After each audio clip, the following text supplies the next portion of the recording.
going to stop. We don't want them to find any ballots at 4 o'clock in the morning and add them to the list. It ain't over till every vote is counted. Every ballot is counted. Americans are on edge tonight following explosive claims of victory as we closely watch precincts report razor-thin margins.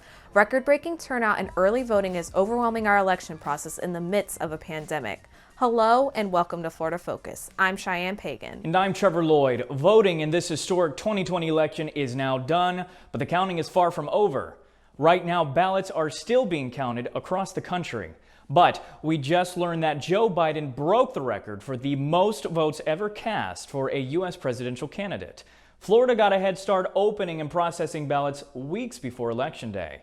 That's a big reason why many major races were called in Florida late last night. Trump is projected to win our state again. Right now, it looks like he's beating Biden by about 3%. Pinellas County was just one of 2 Florida counties that flipped to vote for Biden after voting for Trump in 2016. With so much focus on the presidential candidates this year, many forget just how important local candidates can be. Reporter Nicholas Cousineau explains how your local representatives can affect your life even more than the president. Local representatives make decisions every day that directly impact your city. The COVID-19 pandemic, for example, had been handled almost entirely by local political figures. Here are some other reasons to vote for the local leaders in your ballot. They help decide how much money goes into public schools and job training programs, and they decide how much you pay for rent and whether you have public transportation in your neighborhood.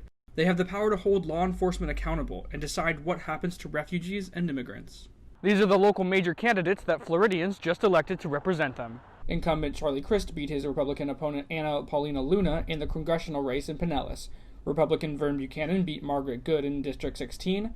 Democrat Kathy Castor beat Christine Quinn in District 14. And Republican Gus Bilirakis beat Kimberly Walker in District 12. Reporting for Florida Focus, I'm Nicholas Cousineau. The results are now in for 2 major Florida amendments. Amendment 2 passed. That means the minimum wage will now be raised to $15 an hour. Meanwhile, Amendment 3 did not pass. Amendment 3 aimed to open the state's closed primary elections. Recent study shows that this could have made it harder for people of color to win elections. With closed primaries, only voters registered with a political party can vote in Florida. If you voted by mail this year, your ballot may be at risk. Reporter Deanna Lampasona explains how minority voters can make sure their votes are safe. Florida's history indicates a troubling pattern of minority voter suppression and could mean thousands of votes are at risk of not being counted toward this year's election. U.S. lawmakers have repeatedly made it a hassle for minority votes to be counted, and the 2020 election proves to be no exception. We need that change, we got that change, and we're going to have that change. A disproportionate number of ballots cast by minority voters have once again been flagged in Florida, but this is nothing new for this Republican-controlled state. Black and Hispanic voters are more than twice as likely to be rejected as mail-in ballots cast by white voters. Methods of voter suppression have taken new forms since the Jim Crow era. This year, we've reported on poll taxes, closures, delayed mail delivery, and signature issues. But there is one thing you can do now to make sure your vote counts. If there are any voters out there right now who have not seen that their ballot has been received by their supervisor, please pick up the phone and call your SOE and make sure that they know that you're not seeing your ballot so you can get this situation fixed. Visit your local supervisor of election website now to track your ballot. Voters have until 5 p.m. tomorrow to fix your ballot deficiency.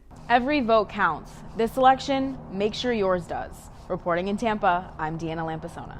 Thank you for watching Florida Focus. Have a great evening.